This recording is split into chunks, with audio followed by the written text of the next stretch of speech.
Kaway ka muna dyan. Si Vicky, itong pinagkakabalahan dito ni Kuya Rod. Ayan, yun ang nabuo niyan dito. Ayan, lamesa, upuan.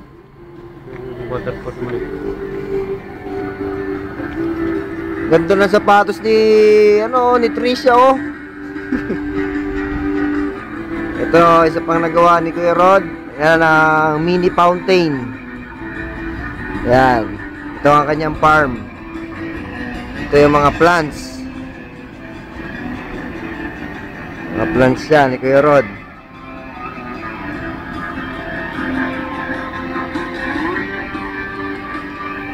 Ito pa yung isa niya nagawang lamesa. Isang set ng lamesa at upuan. Pag ito nabenta, makakauwi na si Kuya Rod. Yan. Itong mga gulay ni Kuya Rod. Itong original na farm bill. Number 1, ito, pechay. Hindi kayo makakapaniwala, pechay, tumubo sa Saudi. Yan, pechay yan. Pechay. Labanos. Mustasa. Pechay ulit. Yan, ang labanos na pwede nang putihin yan.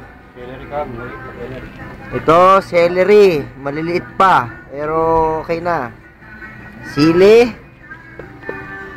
Itong the best. Yan ang kamatis. Kamatis. Ano yung bunga niyan? Lalaki niyan. Ayan, oh. Punong-puno ng daming bunga niyan. Yan, ito malalaki ng mustasa. Ito, sitaw. Konti na lang, pwede na mabuo ang bahay kubo. Sili.